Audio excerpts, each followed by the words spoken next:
नमस्कार. आवाज महाराष्ट्रामध्ये तुमचं सगळ्यांचं स्वागत. आज आपण चर्चा करणार आहोत लसीकरणासंदर्भात. 1 मेला 18 ते 44 वयोगटातल्या सगळ्यांच्या लसीकरणाचा प्रक्रिया मोहीम सुरू होईल असं सरकारने जाहीर केलं होतं.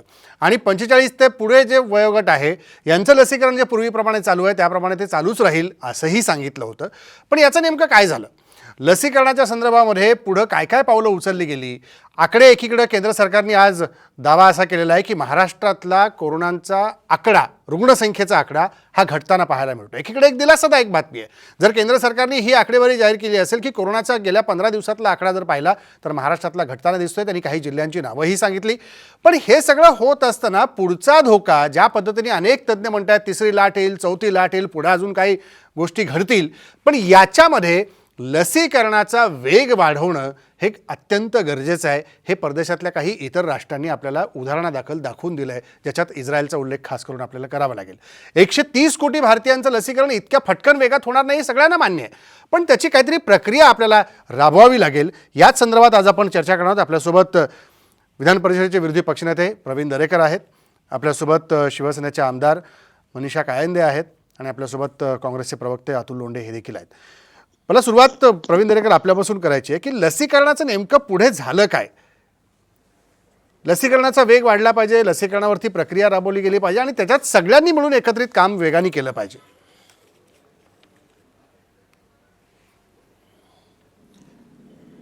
100% सगळ्यांनी मिळून एकत्रित लसीकरणाच्या संदर्भात काम केलं पाहिजे, याविषयी कुणाचंही दुमत असायचं कारण नाही.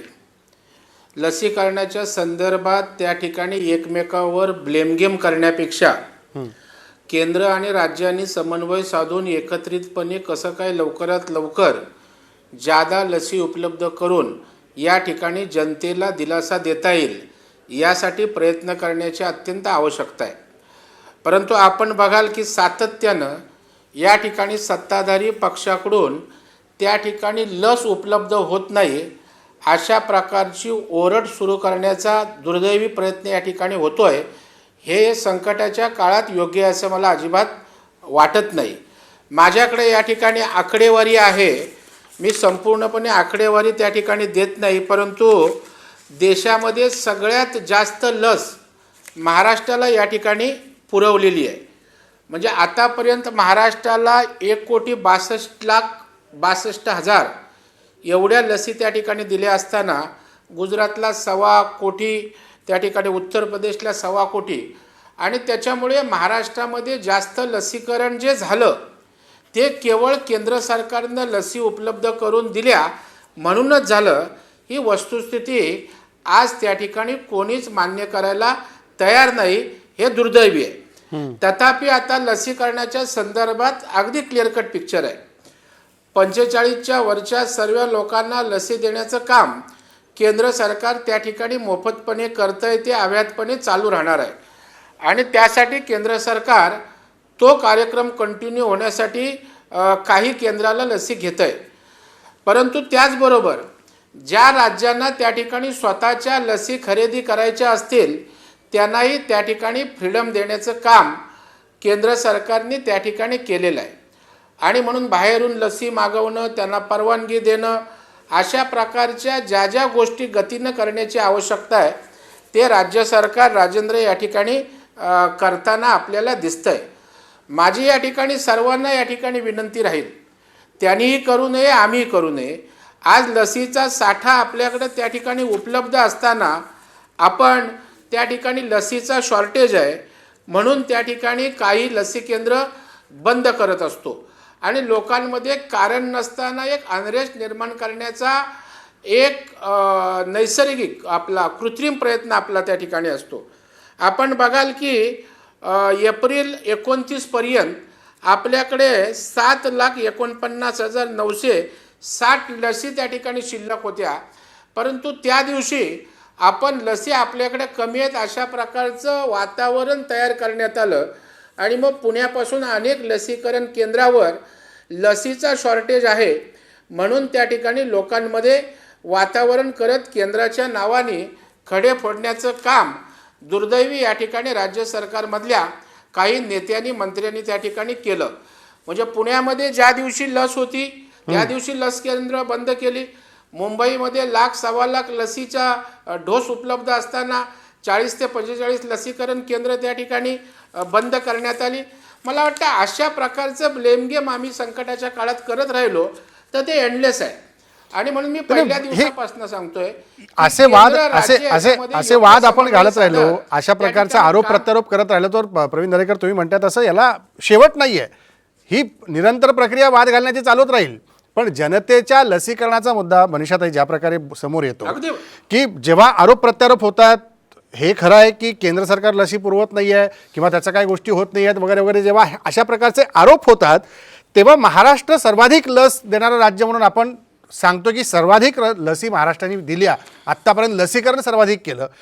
तर मग याचे हे संदर्भ जुळतात कसे? दोन्ही विरोधाभासाच्या गोष्टी आहेत असं वाटत नाही? राजेंद्रजी, अतिशय चांगला आज विषय तुम्ही घेतलेला आहे, त्याबद्दल साम टीव्हीचं मी अभिनंदन करते. कारण जनतेच्या मनात जे प्रश्न आहेत किंवा हे असं का होतंय हे तुम्ही आम्हाला सांगण्याचा एक प्लॅटफॉर्म उपलब्ध करून दिलेला आहे. सगळ्यात पहिले तर आपण लक्षात घेतलं पाहिजे की देशात सुमारे 140 कोटी जनता आहे असं आपण गृहीत धरलं. 30% ही 18 वर्षाच्या खालची आहे.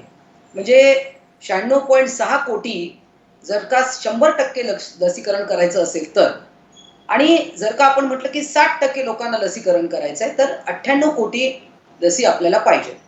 आता बघा, आपण सुरुवातीलाच म्हणजे अनेक देशांनी जून 2020 मध्येच ह्या लस जे आहे त्याचं बुकिंग केलं, त्याचे ॲडव्हान्स पेमेंट वेगवेगळ्या कंपन्यांना केलं, जे कोणची आपल्याला पाहिजे होती ती.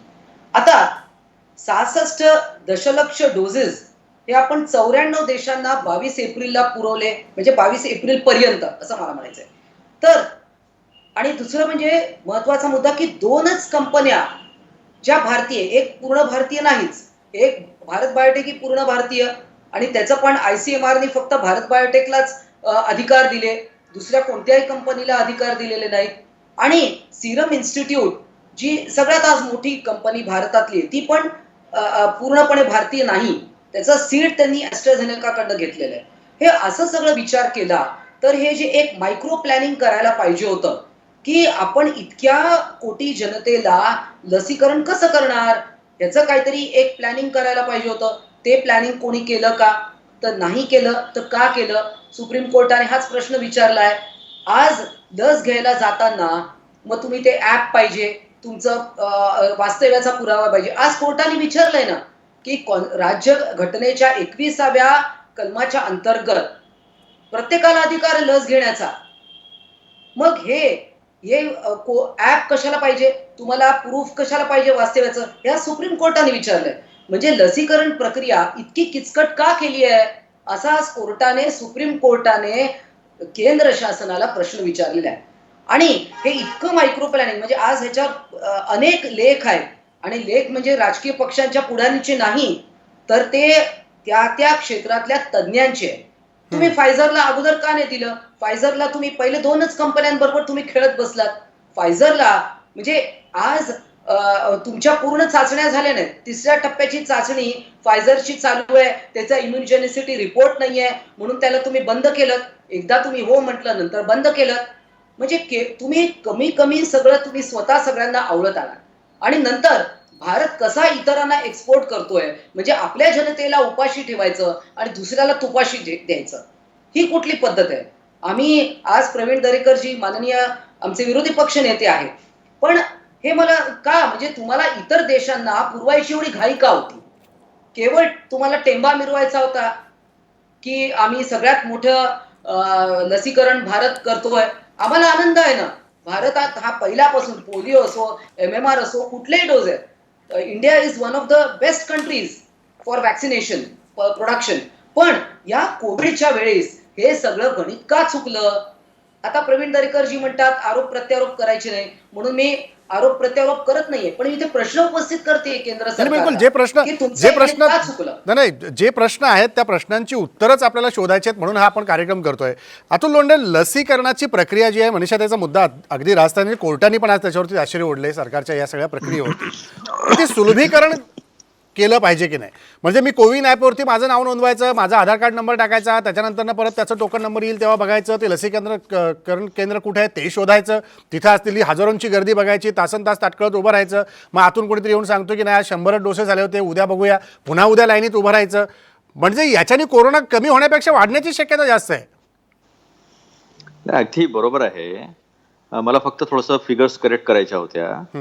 101 कोटी जनता जी आहे ती 45 पर्यंत येते. 35च्या खालची 67% आणि 25च्या खालची 52%. 101 करोड आहे आणि 101 करोड जनतेला जर लसी द्यायच्या असतील आपल्याला 202 करोड लागतील. आणि मग काही वेस्टेज वगैरे होईल म्हणून अशा जवळपास 250 करोड लसी ज्या आहेत त्याच आपल्याला लागतील. प्रत्येक देशाने आपापलं प्लॅनिंग केलं. त्यांनी लसी हव्या होत्या, त्यांनी कंपन्या ओपन केल्या, बिडिंग केलं आणि चिंता केली नाही त्याच्यामध्ये काय पैशाची असेल. आपल्या इथे काय सुरू आहे, आता तुम्ही जे सांगितलं कोविन ॲप लावा, हे लावा, ते लावा. आपण याच्यापूर्वी प्रयोग केलेले आहे. 1957 मध्ये आपण मलेरियाचा मोठा प्रयोग केला. पोस्ट ऑफिस मधून आपण गोळ्या दिल्या मलेरियाच्या. नंतर आपण देवीच्या रोगाचं उच्चाटन केलं 75 पर्यंत. आपण मिझल्सवर केलेलं आहे. आपण पोलिओचे डोस जे आहेत ते सुद्धा आपण दिलेले आहे. त्यामुळे आपल्याकडे सिस्टम नाही आहे असं नाही आहे, पण आता आपण त्याला सगळं ऍपवर मग ते या, मग तुम्ही लाईन लावा, अशा गोष्टी करण्यापेक्षा reach out to the people, आपण लोकांकडे जाऊन लसीकरण कसं करता येईल आणि ते करता येईल आपल्याला, ती व्यवस्था आपल्याकडे नाही आहे असं नाही आहे, ते आपल्याला करावं लागणार आहे. आता एक दुसरा प्रश्न पहा की कोणत्या तरी देशामध्ये एखाद्या लस उत्पादकासोबत कोणत्या तरी देशाचा वाद सुरू आहे का? म्हणजे एक लस उत्पादक जो सर्वात जास्त ज्याची कॅपॅसिटी आहे तो काय सांगतो, मी जर खरं बोललो तर माझा शिरच्छेद होईल. ही दुर्दैवी गोष्ट आहे. आणि दुसरी गोष्ट एक महत्वाची आहे की त्यांनी सांगितलं की आम्हाला ऑर्डर पहिले मिळाले नाही. जो ऑर्डर मिळालेला क्लेम करतात आहे आता तो 28 एप्रिलचा आहे, पण नोव्हेंबर ते जानेवारी या देशातलं सरकार काय सांगत होतं की we won over corona. World Economic Forum मध्ये पण सन्माननीय प्रधानमंत्री तेच बोलले. नंतर 1 मार्चची गोष्ट सांगतो मी, देशाचे आरोग्य मंत्री हे बोलले की कोविड को निपटा दिया हमने. म्हणजे ही जी भाषा होती ना, या भाषेने सगळ्यांना गफलतीत ठेवलं. आणि त्या दरम्यान ज्या 5 करोड लसी त्यांनी निर्माण केल्या त्याचे बाहेरून कॉन्ट्रॅक्ट मिळाले, ते बाहेर गेले. आज आपण पहा रेमडेसिवीरचं कॉन्ट्रॅक्ट टेंडर काढलं होतं महाराष्ट्र सरकारने, ते 30 मे पर्यंत ते सांगतात आम्ही रोज 500 देऊ शकू. हा पहिला प्रश्न. दुसरा प्रश्न लशीच्या संदर्भातला, आता अदर पुनावाला म्हणतात की 2-3 महिने जे आहे ते लस आम्ही पुरवू शकणार नाही. आणि आता प्रवीण भाऊ दरेकर सांगतात की आपण आरोप नको करायला, पण हळूच सांगतात की आम्ही लसी दिल्या नाही. अहो, आपण दर दिवसाचा रेट जो आहे ना लस देण्याचा तो 6 लाखापर्यंत पोहोचलेलो आहोत. त्यामुळे तुम्ही 7 लाख लसी उरल्या म्हटलं, दुसऱ्या दिवशी संपल्या ना, मग आपल्याला 1 तारखेपासून लसीकरण बंद करावं लागलं. तुमचा जो आकडा देतो आहे तो आकडा आणि आपण किती देऊ शकतो तो आकडा, आपल्याला 10 लाख लसीकरण केंद्र काही ठिकाणी आज पण बंद आहेत अतुल. ऐकून घ्या ना राजेंद्रजी, शेवटला मुद्दा माझा ऐकून घ्या. शेवटला मुद्दा, आपण काही याच्यामध्ये मी डिबेट नाही करताय, मग जे फॅक्ट आहे ते जनतेसमोर ठेवले पाहिजे. आज महाराष्ट्र हे मॉडेल स्टेट ठरणार आहे. आपण जनतेशी खोटं बोललो नाही, आपण ट्रान्सपरंट राहिलो, आपण लोकांपर्यंत पोहोचलो, आपण सर्वात जास्त टेस्टिंग केल्या, 3 लाखापर्यंत आपण टेस्टिंगला पोहोचलो. सुरुवातीला सगळ्यांनी महाराष्ट्रावर टीका केली, पण आजची जर परिस्थिती आपण पाहिली तर आता आपल्याला जास्त बेडसाठी फोन येत नाही, रेमडेसिवीरसाठी खूप जास्त फोन येत नाहीत लोकांचे, थोडेसे अवेलेबल आता होऊन राहिले, आपण करतोय सगळीकडे. जो पॅनिक होता तो पॅनिक संपला महाराष्ट्रातला. आणि बऱ्यापैकी जी आहे आपण इन्फ्रास्ट्रक्चर उभं करून लोकांपर्यंत जाऊन लोकांना खरी माहिती देऊन आहे जे पोहोचलेलो आहे. मला इतर राज्यांचं बोलायचं नाही आहे. लोक IFS अधिकारी, आमचा मित्र राजेंद्र 5 तास बाहेर राहून मेला, 5 तास बाहेर राहून मेला, विदाऊट ट्रीटमेंट त्याला मिळाली नाही. असे मी कितीतरी मोठे उदाहरणं जे आहे ना ते सांगू शकतो. पण आज महाराष्ट्रातली जी परिस्थिती आहे ती का आहे, तर आपण सगळे मिळून लढलो. आपण काय करत होतो, लॉकडाऊनचा जेव्हा प्रश्न आला तेव्हा कोणी आंदोलनं केले, मंदिर उघडण्यासाठी कोणी आंदोलनं केले, जिथे जिथे स्प्रेड होऊ शकतो, सुपर स्प्रेडर जे आहे तिथे कोणी आंदोलन केले. आणि आपल्याला नोबेल पुरस्कार मिळाला पाहिजे म्हणून आपण जे रेमडेसिवीर निर्यात केलं किंवा आपण ज्या लसी निर्यात केल्या, आता काय झालं की सगळा आंतरराष्ट्रीय मीडिया जो आहे तो तुटून पडलेला आहे. शेवटी आपण ग्लोबलाइज वर्ल्ड मध्ये राहतो आणि एवढ्या मोठ्या लोकसंख्येला अडचणीमध्ये टाकणे, जीवानिशी च्या अडचणीमध्ये टाकणे, त्याचे काय परिणाम झाले, नोबेलही गेला आणि लोकांची सुरक्षा पण गेली. ही जी परिस्थिती निर्माण झाली याच्यामध्ये नोबेल पुरस्कार वगैरे ही लांबची गोष्ट आहे, लोकांची सुरक्षा ही सगळ्यात महत्वाचं आहे. त्याच्यासाठी झालं ना सगळं हे राजेंद्र. प्रवीण दरेकर, नियोजनातला कुठतरी अभाव याच्यामध्ये दिसतोय का? नियोजन योग्य व्हायला पाहिजे होतं, तात्काळ त्या गोष्टीवरती कार्यवाही व्हायला पाहिजे होती आणि त्यानुसार टप्प्याटप्प्याने त्या गोष्टी अंमलात आल्या पाहिजे होत्या.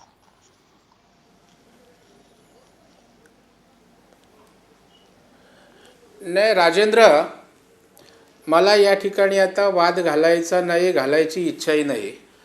परंतु या ठिकाणी मी जो 29 एप्रिलचा आकडा दिला त्यावेळेला त्या 7,49,49,000 लशी शिल्लक असताना मी पुनरुच्चार करतोय, त्या ठिकाणी केंद्र बंद केली होती. मी त्या दिवसाचा आकडा दिलाय, तपासून घ्या आपण. माझं म्हणणं आहे की राज्य शासनाचं नियोजन काय आहे. केंद्र सरकार हे सगळं करत असताना आंतरराष्ट्रीय स्तरावर ज्या नियोजनाची आवश्यकता असते ते नियोजन आपल्याला करताना दिसेल. मी अनेक उदाहरणासहित आपल्याला या ठिकाणी सांगतो. आपण त्या ठिकाणी बोलता परदेशाला का देत आहे.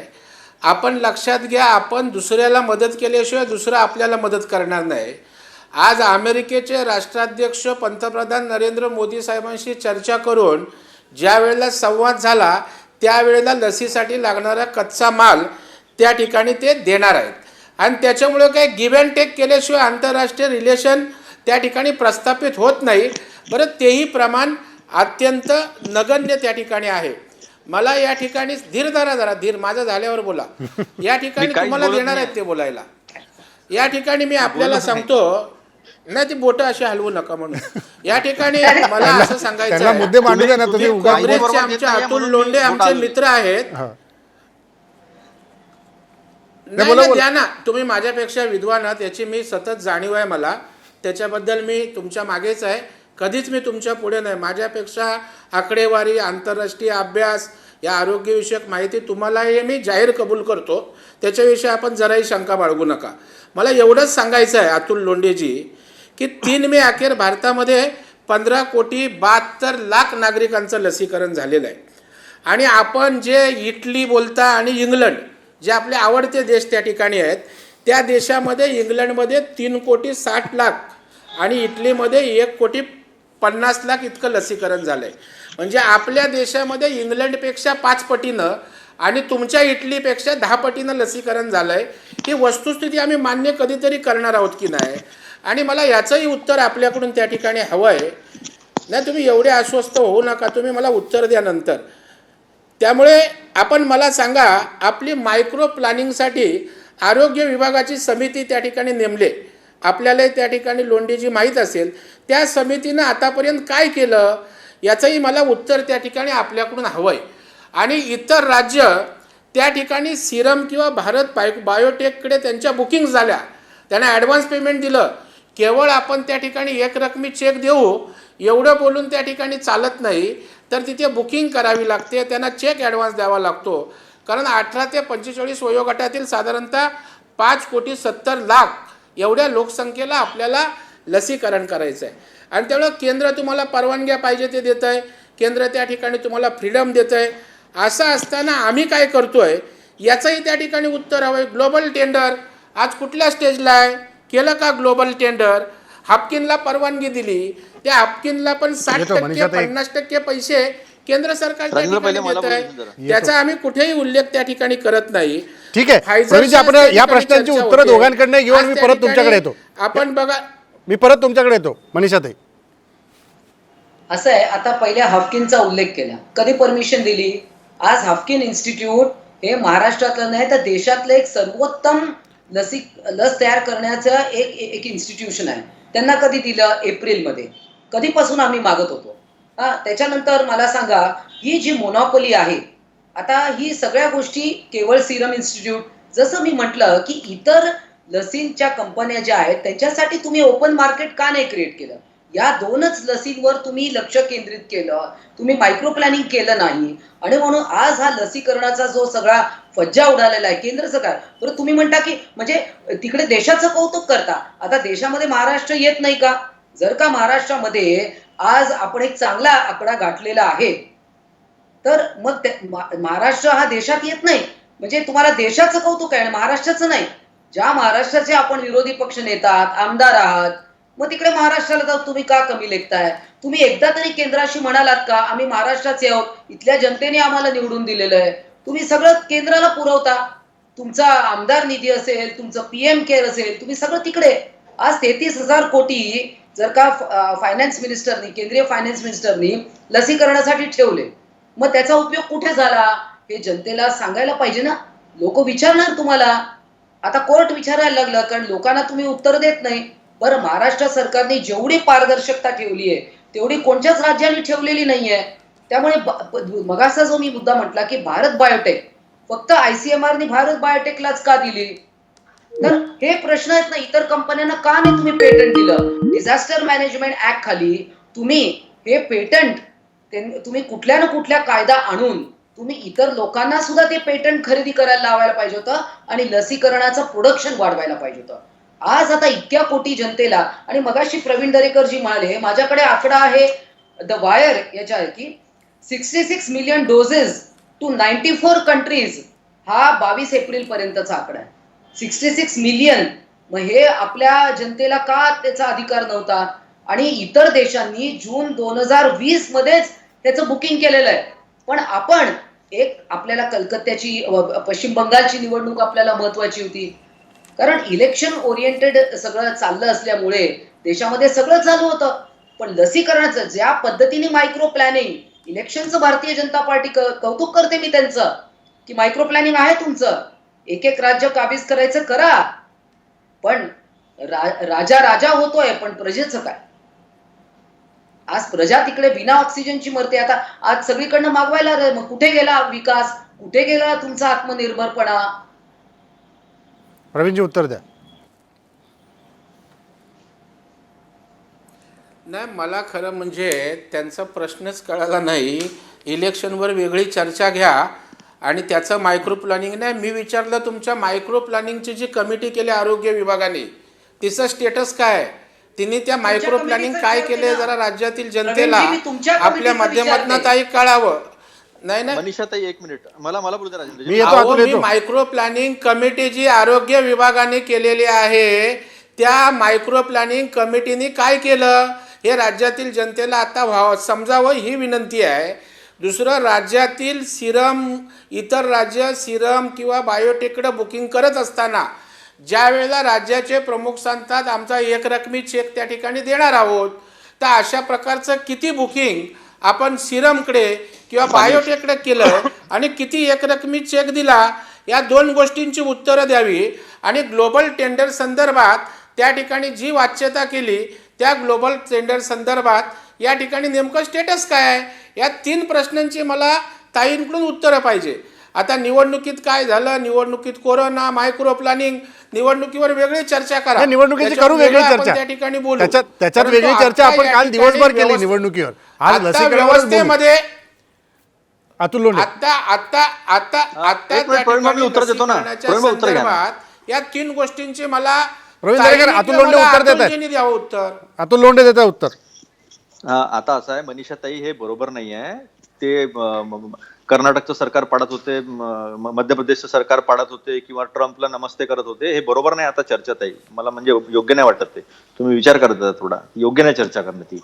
आता तुम्हाला एक सांगतो, तुम्ही ग्लोबल टेंडरचं बोललात, माझा तुम्हाला प्रश्न आहे. लसीचं बाहेर आम्हाला ग्लोबल टेंडर करायचं आहे, त्याची परवानगी 2 आठवड्यापूर्वीच्या कॅबिनेटमध्ये महाराष्ट्र कॅबिनेटने मागितली, तुम्ही दिली का? माझं म्हणणं आहे तुम्ही दिली नाही. तुम्ही दिली असेल तर लेटर दाखवा, महाराष्ट्रासमोर येऊ द्या. जगाने काय केलेलं आहे, तुम्ही इंग्लंडची सांगता, इंग्लंडची लोकसंख्या ऐका एक मिनिट, सगळं आपल्या माहितीसाठी या ठिकाणी युरोप, अमेरिकेने ज्याला मान्यता दिलेली आहे त्याला केंद्राने परवानगी दिलेली आहे. हे मी आपल्या माध्यमातून सांगतो. तुम्हाला खोटं ठोकायची सवय आहे. मी तुम्हाला देतो आणि राजेंद्रकडे पाठवतो. उगाच आपला हवेत गोळीबार करू नका. नाही, हवेत गोळी नाही मारत, माझी सवय नाही आहे. माझी त्या ठिकाणी परवानगी मंजुरी मुद्द्यावर बोलू आपण. माझं बोलणं ऐकू द्या. या मुद्द्यावर बोलू.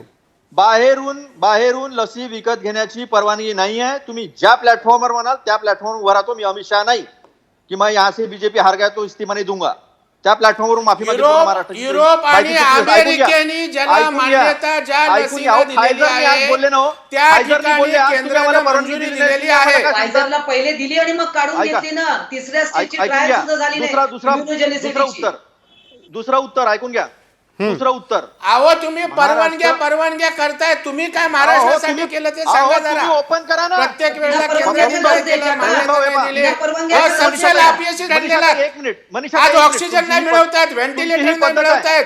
तुम्हाला सगळ्या केंद्राकडून पाहिजे आणि मग केंद्राने दिलं तरी त्या ठिकाणी बोंबा मारायच्या. प्रवीण भाऊ तुम्ही बोलत असताना बोललो नाही, तुम्ही शांतपणे ऐका मग तुम्हाला काय उत्तर देतात त्या. अहो ऑक्सिजनच्या संदर्भामध्ये महाराष्ट्राला भिलईमधून 110 मेट्रिक टन ऑक्सिजन मिळत होतं, तुम्ही 60 वर आणलं, 55% कमी केलं. ऐकून घ्या आता. आणि त्याच्यानंतर नागपूर हायकोर्ट बेंचने झापल्यानंतर पुन्हा 110 मेट्रिक टन द्यावं लागलं. कोर्ट ऐकून घ्या 9,300 मेट्रिक टन एक्सपोर्ट अहो, करणारा त्यांना केंद्र झापताना सरकार आहे. सरकारला अहो पण ऐका झापलं, ना हो. राज्य सरकारला. एवढं कोर्ट झापून राहिलं तुम्हाला केंद्रालाच सातत्याने, नाही, तरी राज्य तुम्ही ऐकत सरकारला नाही. पण झापलंय. एक ऐका तुम्ही, अरे एक तुम्हाला ऐका पण तुम्ही. झापलंय. ऐका तुम्हालाही त्या आम्हाला ठिकाणी यासाठी झापलेलं आहे झापलं की नागपूर तुम्ही, खंडपीठाने. आम्हाला यासाठी झापलं की तुम्ही केंद्र सरकारचे मान्य का केलं.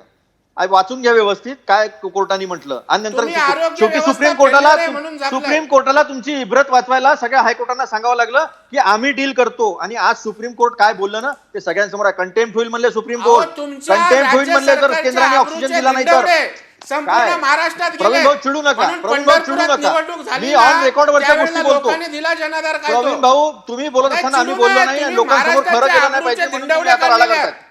हा रडीचा डाव आहे प्रवीण भाऊ. पहिले ऐकून घ्या. नाही ऐका तुमचा अतुल पूर्ण लोंढे ऐकून अतुल मला लोंढे राडा ऐका करायची प्रवीण गरज दरेकर नाही. ऐका ना. मी अतुल लोंढे राडा कधीच करत नाही. हा, ऐका माझा ऐका ऐका. प्रवीण नाही, मग दरेकर तुम्ही अतुल काय लोंढे ऐका करताय? ना. ऐका एक मिनिट. रडीचा डाव खेळण्यापेक्षा लोकांना आता रडण्याची वेळ आलेली आहे. हे कुठतरी थांबवा. अरे राजेंद्रजी तुम्ही वरतून मला कशाला नाही बोलणार? रडीचा मी डाव जे कुणी सत्य खेळू सांगतो नका. ते सांगू लोकांना द्या ना. रडण्याची वेळ आली आहे. ती लस कशी द्यायचं त्याचा अहो, विचार करू राजेंद्रजी, मी आपण. सत्य सांगतोय ना, मग लोकांना माहित होत ना सत्य. तेच सांगतोय मी. लोकांचं प्रेशर आलं तर होईल राजेंद्र काय? माझ्या 3 प्रश्नांची उत्तरं द्यावी. दिले ना मी तुम्हाला तीन. मी नाही, त्या दोन ठिकाणी ऐका शांत बसतो. 2 प्रश्नांची माझे उत्तरं 3 त्यांनी दिली आहे. तिसऱ्या प्रश्न प्रश्नाचं देत आहेत उत्तर. नाही, मूळ प्रश्न सोडता हो. ऐका ना. 2 ऐका, प्रश्नांची दिली आहेत. तिसऱ्या प्रश्नाचं उत्तर देत अतुल लोंढे बोला. आकडेवारी देत बसता. आपण फार सन्माननीय आणि पदावर तुम्हाला बसला असणारी बुद्धी, आम्ही शांतपणे तुम्हाला ऐकलं. असणारं मनीषा ज्ञान, ताईंनी शांतपणे त्या ऐकलं, मी ठिकाणी पण ऐकलं. आम्हाला सांगता. ठीक आहे दरेकर नाही, प्रवीण दरेकर एक मिनिट 3 त्यांना उत्तर प्रश्नांची पूर्ण करू उत्तरं द्या. प्रवीण माझ्या दरेकर 3 प्रश्नांची उत्तरं द्या. ते देत आहेत अतुल लोंढे. 2 प्रश्नाचे परत झाली आहेत. 1 प्रश्न राहिला. अतुल लोंढे बोला. हा आता तिसरा प्रश्न. महाराष्ट्र हे एकमेव राज्य आहे ज्यांनी 6 लाख डोजेस पर्यंत पोहोचलो आणि आमची 10 लाख डोजेस पर्यंत पोहोचण्याची तयारी आहे. आम्ही तेवढे सेंटर्स वाढवणार आणि आमची ही पण तयारी आहे प्रवीण भाऊ, जर लोकांना गरज पडली तर आम्ही ज्येष्ठ नागरिकांच्या घरामध्ये सुद्धा जाऊन तशी परवानगी भेटल्याबरोबर हायकोर्टामध्ये ते पेंडिंग आहे, ती भेटल्याबरोबर आम्ही ज्येष्ठ नागरिकांना घरी जाऊन देण्याची सुद्धा आमची तयारी आहे. आता एक मूळ प्रश्न मी तुम्हाला सांगतो. आता सुप्रीम कोर्ट का असं बोलताय? आपल्याकडे सर्वात जास्त ऑक्सिजन प्रोड्युसर कंट्री आहो आपण ती पोहोचू शकत नाहीये हे सुप्रीम कोर्टात एक्सपोज झालेलं आहे. आमचं काय म्हणणं आहे प्रवीण भाऊ की तुम्हाला आणि आम्हाला राजकारण जाऊ द्या, ते होत राहील. तुम्हाला आम्हाला लोकांना वाचवायचं आहे. आम्ही काय म्हटले उद्धवजी की बा तुम्ही आम्हाला लसी ज्या आहे त्या ओपन मार्केटमधनं घेऊ द्या ना. तुम्ही रेमडेसिवीर ओपन मार्केटमध्ये टाकून द्या, ब्लॅक मार्केटिंग संपून जाईल त्याचं. मग आता आम्ही जर असं म्हटलं की भाजपच्या लोकांकडेच का रेमडेसिवीर मिळतं तर मग तुम्ही पुन्हा चिडाल. म्हणजे सुजय विखेंना औरंगाबाद कोर्टाने जे बोलले ते आम्ही नाही बोललो, कोर्ट बोललं. आता एक प्रश्न महत्वाचा आहे याच्यामध्ये की मी तुमच्या सगळ्या प्रश्नाची उत्तरं दिली. तुम्ही पत्र अहो, दाखवा. तुमच्या तुम्ही रोहित म्हणाल पवारांनी तुम्ही पत्र जालन्याच्या दाखवा राजेश ना. टोपेंनी तुम्ही पत्र खुलेआम दाखवा त्या ना यार. ठिकाणी रेमडेसिवीर प्रवीण भाऊ, घेतलं. तुम्ही पत्र दाखवा तुम्ही परवानगीचं. गाड्यातनं भरभरून जाताय. राज्य सरकारने परवानगी जालन्यामध्ये मागितली. राजेश टोपे वाटतायत. त्याच्यामुळे आपला तो बाब आहे, दुसऱ्याचं कारण. प्रवीण भाऊ तुम्ही रात्री 12 वाजता कुणाला वाचवायला गेले होते? असताना रोहित त्या कंपनीच्या पवार ग्रुप फार्माच्या आणि कंपनीला राजेश वाचवायला गेले होते, टोपेचं ज्याच्यावर काय? वलसाडमध्ये नाही ही चर्चा अरे एंडलेस तुमचं आहे. हिंमत आहे ना, प्रवीण दरेकर केस अतुल दाखल लोंढे करा आमच्यावर. ऐका प्रवीण दरेकर त्या शेवटचा मालकाकडून मुद्दा. 4,000 शेवटचा रेमडेसिवीर या सरकारला रडू नका. आणले, लाज वाटली नाही का? चिडू नका ऐका हो, ही चिडू चर्चा नका. आणि ते आरोप आम्ही प्रत्यारोप expose करतोय म्हणून एंडलेस आहे. चिडू नका प्रवीण अहो, भाऊ. तुम्हाला एक्सपोज झाले म्हणून चिडू रडण्याची अजून नका. तुम्हाला खूप खरं दिवस जे आहे. खरं राहणार ना प्रवीण भाऊ, एक गोष्ट आहे. आपण मोठे भाऊ आहोत. प्रायव्हेट खरं अहो, ते खरं राहणार अतुलला ना. खूप छोटे आहेत खरं अजून, ते- खूप लहान आहेत अजून. तुमच्यानी रडण्याची चिडण्याची मला अजून आवश्यकता नाही. अजून तुम्हाला नाही, खूप नाही, त्या आपण ठिकाणी चिडून राहिले भाऊ. बघायचं तुम्ही आता पूर्ण आहे. महाराष्ट्र आकडे बघतोय इकडचे तुम्हाला तिकडचे भाऊ. ठोकले म्हणजे मलाच अक्कल बरं आलं वाटत असं नाहीये नाही. की माझा मोठा भाऊ असा का वागतो. हा मग महाराष्ट्र तुम्ही बघतोय माझ्या 3 प्रश्नांची उत्तरं द्या. उत्तर दिले ना. अहो मी उत्तर दिले ना. राजेंद्र माझे 3 आता प्रश्न शेवटला. पुन्हा रिपीट आता करतो. शेवटला. आता प्रवीण काय दरेकर झालं? ऐका काय तीन- प्रश्न ऐका उत्तर द्या. तीन- राजेंद्र ऐका की मी माझे तेच सांगतोय. 3 प्रश्न पुन्हा रिपीट करतो. नको ते ऐकायला तुमचा वेळ, माझा वेळ, महाराष्ट्राचा वेळ फुकट नको घालवायचं नाही वाया तो. आपल्याला मूळ मुद्द्यावरच बोलायचंय. इच्छा नाही. माझे मूळ 3 प्रश्न आहेत. माझे मूळ राजेंद्र माझ्या पुन्हा सांगतो मी 1 मिनिटात आठवतो. बरं, तुम्ही एक प्रश्न माझे विचारा, मी 3 उत्तर देतो. basic मग दुसरा प्रश्न विचारा, मग आहेत. उत्तर देतो. मायक्रो प्लॅनिंग समिती नेमली. एक मिनिट. मायक्रो प्लॅनिंग समिती आरोग्य विभागाने केलंय. तिचं मायक्रो प्लॅनिंग काय झालंय हे महाराष्ट्रातील जनतेला त्या प्रवीण ठिकाणी दरेकर इथंच कळलं. थांबा. याचं उत्तर घेऊ, दुसरा प्रश्न विचारा. सिरम याचं उत्तर घेऊ पहिला. त्या ठिकाणी एक मिनिट. पहिल्याचं उत्तर घेऊ, दुसरा प्रश्न राज्याने विचारा. booking केलंय, त्याचं बुकिंगचं काय झालं आणि ग्लोबल ट्रेनिंगचं काय झालं टेंडरचं. द्या अतुल लोंढे थोडक्यात एक उत्तर द्या. वेळ प्रश्नाचं संपत उत्तर आला. देऊ द्या. थोडक्यात द्या. पहिला प्रश्न यांनी लसीचे भाव स्वतः ठरवले आणि लसीच्या भावामध्ये काय कमिशन आहे ते मला माहित नाही, की राज्य सरकारने परवानगी मागितली पूर्ण परदेशातून जेवढ्या कंपन्या त्यांच्याकडून बीड करून कोण आम्हाला घेतंय हव्या commission? असलेल्या लसी घेण्याची Commission ती कोण परवानगी घेतंय? दिली नाही. कमिशन कोण घेत आहे? उत्तर नाही. एक मायक्रो प्लॅनिंग समितीने काय मायक्रो प्लॅनिंग अहो ऐका ना, मी आता हे सांगतो नको ना ते यार बोलू तुम्हाला, नका. तुम्ही ऐकतच नाही प्रवीण भाऊ. पहिलं उत्तर दिलं. दुसरं मायक्रो प्लॅनिंग अहो वेळ कमिटीने हे कमी प्लॅनिंग आहे, मुद्द्यासूद ऐका उत्तर ना, द्या. मग मी सांगतोय ना, तुम्हीच डिस्टर्ब करताय लोकांना. लोक चांगलं वाटणार नाही भाऊ, विरोधी पक्षनेते आपण. ऐका ना. दुसरं, आम्ही 6 लाख लसी देण्यापर्यंत पोहोचलो, देशातलं कुठलंही राज्य पोहोचलं नाही. आमची 10 लाख लसी देण्यापर्यंत पोहोचण्याची तयारी आहे. आणि याच्यामध्ये महत्वाचं, जे ज्येष्ठ नागरिक आहेत, जे बाहेर येऊ शकत नाही किंवा ज्यांना लागण होऊ शकते, बाहेर इन्फेक्शन होऊ शकतं, त्यांच्यापर्यंत पण पोहोचण्याची आमची तयारी आहे. फक्त हायकोर्टामध्ये त्याची हिअरिंग सुरू आहे. हायकोर्टाने ती परवानगी दिल्याबरोबर आम्ही त्या सुद्धा याच्यात पोहोचणार आहे. सगळे लसीकरणाचे केंद्र जे आहे ती केंद्र सुद्धा वाढवणार आहे. आता तिसरा प्रश्न याच्यामध्ये महत्वाचा आहे. आपण आता कम्पेअर केलं, आपण आता या कम्पॅरिझनला बघू राजेंद्र कसं आहे. इंग्लंडची पॉप्युलेशन आहे 7 करोड, देशाची पॉप्युलेशन आहे आपल्या 135 करोडच्या वरती, म्हणजे ती 2011ची होती. त्यांनी केलेलं आहे 60% व्हॅक्सिनेशन. अमेरिकेचं हे सांगतात हायड्रो SCQ जे आहे, त्यावेळी मागच्या वेळेस ट्रम्पनी धमकी दिली आपल्याला, ते आपण दिलं त्यांना. आता मला सांगा, ज्या दिवशी बायडन तयार झाले त्या दिवशी त्यांच्या इथे 29% हे व्हॅक्सिनेशन त्यांच्या इथं झालेलं होतं. प्लस त्यांनी त्यांना लागणाऱ्या लसीचा पूर्ण ऑर्डर जो आहे तो जगभरामध्ये दिल्यानंतर त्यांनी रॉ मटेरियलसाठी आपल्याला हो म्हटलं. हे दिस इज ओपन सिक्रेट. हे नसेल तर मी तुमच्याकडे पाठवतो याची सगळी माहिती. ठीक आहे. आता अतुल लोंढे. तिसरा प्रश्न शेवटला मुद्दा 10 सेकंद संपवतो. माझं एवढंच म्हणणं आहे, महाराष्ट्रामध्ये आपल्याला मिनिमम 6 करोड लोकांना लसीकरण करावं लागेल, 7 करोड लोकांना लसीकरण करावं लागेल.